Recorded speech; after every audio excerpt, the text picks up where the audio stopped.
السلام علیکم، وطن نیوز کے ساتھ میں ہوں نائمہ طارق۔ سب سے پہلے نظر ڈالتے ہیں ہیڈ لائنز پر۔ سینیٹ انتخابات نتائج کا اعلان جاری۔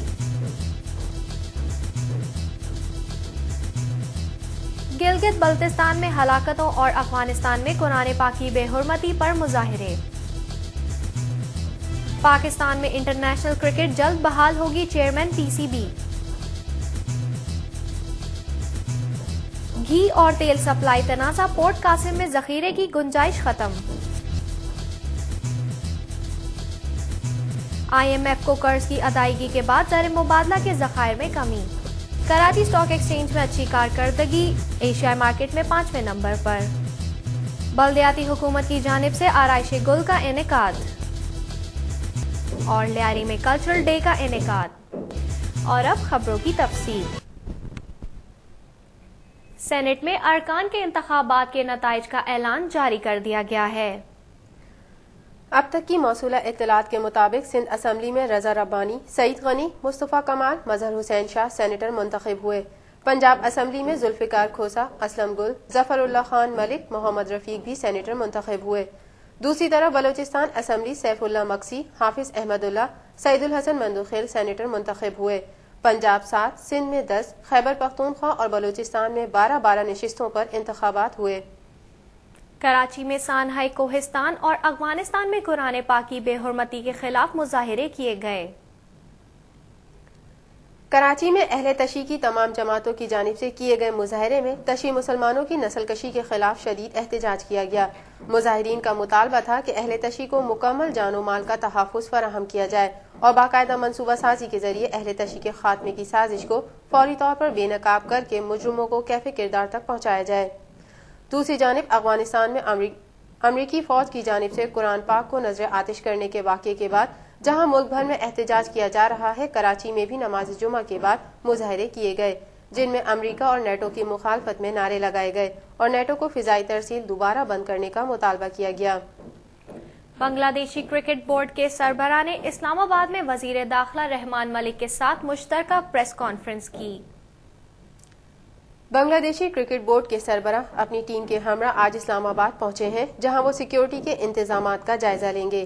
اسلام آباد میں وزیر داخلہ رحمان ملک سے ملاقات کے بعد مشترکہ پریس کانفرنس سے خطاب کرتے ہوئے بی سی بی کے چیئرمین کمال مصطفیٰ کا کہنا ہے کہ پاکستان میں جلد انٹرنیشنل کرکٹ کھیلی جائے گی۔ اس موقع پر وزیر داخلہ رحمان ملک کا کہنا تھا کہ پاکستان نے بنگلہ دیشی ٹیم کو سیکیورٹی فراہم کی یقین دہانی کرائی ہے اور ٹیم جیسی سیکیورٹی مانگے گی وہی سیکیورٹی دیں گے۔ گھی اور تیل کی سپلائی کے تنازع کے باعث پورٹ قاسم ٹرمینلز میں ذخیرے کی گنجائش ختم ہو گئی ہے، جس سے کئی جہاز اب تک آف لوڈ نہیں کیے جا سکے ہیں۔ آل پاکستان بناسپتی مینوفیکچر ایسوسی ایشن کے مطابق خوردنی تیل اور گھی کی سپلائی کے تنازع کے باعث پورٹ قاسم کے 60 ٹرمینلز میں گھی اور تیل کے خام تیل کے ذخیرے کی گنجائش ختم ہو گئی۔ 10 روز سے 4 جہازوں سے خام مال نہیں اتارا جا سکا، جس پر یومیہ 20 سے 30 ہزار ڈالر زر مبادلہ ضائع ہو رہا ہے۔ ذخیرہ کرنے کی گنجائش ختم ہونے کے باعث ملائیشیا سے 18,000 ٹن خام مال لانے والے جہاز سے کانٹریکٹ بھی منسوخ کر دیا گیا۔ ایسوسی ایشن کے مطابق بینکوں کے قرضوں پر سود قیمت میں بھی ملز مالکان پر کروڑوں روپے کا بوجھ بڑھتا جا رہا ہے۔ واضح رہے کہ آل پاکستان بناسپتی مینوفیکچررز ایسوسی ایشن نے پورٹ قاسم پر ٹینکرز چلائے جانے کے بعد سے ملک بھر میں تیل ترسیلات روک دی تھیں۔ عالمی مالیاتی فنڈ سے لیے جانے والے قرض کی پہلی قسط کی ادائیگی کے بعد ملک کے زر مبادلہ کے ذخائر 22 کروڑ ڈالر کم ہو گئے ہیں۔ اسٹیٹ بینک کے جاری کردہ اعداد و شمار کے مطابق ایک ہفتے کے دوران ملکی زر مبادلہ کے ذخائر میں 22 کروڑ ڈالر کی کمی واقع ہوئی ہے اور اب زر مبادلہ کے ذخائر 16 ارب 42 کروڑ ڈالر کی سطح پر آ گئے ہیں۔ زر مبادلہ کے ذخائر میں کمی کا سبب حکومت کی جانب سے عالمی مالیاتی فنڈ سے حاصل کردہ قرض کی مد میں قسط کا اجرا بتایا جاتا ہے۔ یاد رہے کہ حکومت کی جانب سے عالمی مالیاتی فنڈ کو اس ہفتے قرض پروگرام کی مد میں 39 کروڑ ڈالر کی ادائیگی کی گئی۔ پاکستان اسٹاک ایکسچینج کا انڈیکس علاقائی ممالک میں گزشتہ ماہ اچھی کارکردگی دکھانے کے باعث 5ویں نمبر پر آ گئی ہے۔ انویسٹمنٹ کی رپورٹ کے مطابق رواں سال فروری سے پاکستان اسٹاک مارکیٹوں نے خطے میں دوبارہ اچھی کارکردگی دکھانا شروع کر دی ہے، جس کی وجہ سے علاقائی ممالک میں پاکستانی اسٹاک مارکیٹ 5ویں نمبر پر آ گئی ہے۔ رپورٹ کے مطابق مشیر خزانہ ڈاکٹر عبدالحفیظ شیخ کی جانب سے گزشتہ ماہ کیپٹل گینز ٹیکس پر سرمایہ کاروں کو دیے جانے والے ریلیف کی وجہ سے اسٹاک مارکیٹ کا کاروباری حجم تیزی سے بڑھا ہے، جس کی وجہ سے مارکیٹ میں تیزی کا رجحان دیکھا جا رہا ہے۔ ایک ماہ میں اسٹاک ایکسچینج میں ہونے والے کاروباری کا حجم 40% اضافے کے ساتھ شیئرز 18 کروڑ تک آ گئے ہیں۔ رپورٹ کے مطابق صرف فروری کے مہینے میں غیر ملکی سرمایہ کاروں نے پاکستانی مارکیٹس میں 82 لاکھ ڈالر مالیت کے شیئرز خریدے ہیں۔ کراچی کی شہری حکومت نے موسم بہار کو خوش آمدید کہنے کے لیے کراچی چڑیا گھر میں تقریب آرائش گل منعقد کی۔ موسم سرما کی دھند چھٹتے ہی فضا میں خوش رنگ اور دل فریب پھولوں کی مہک سر اٹھانے لگتی ہے، جو موسم بہار کی آمد کا سندیسہ ہے۔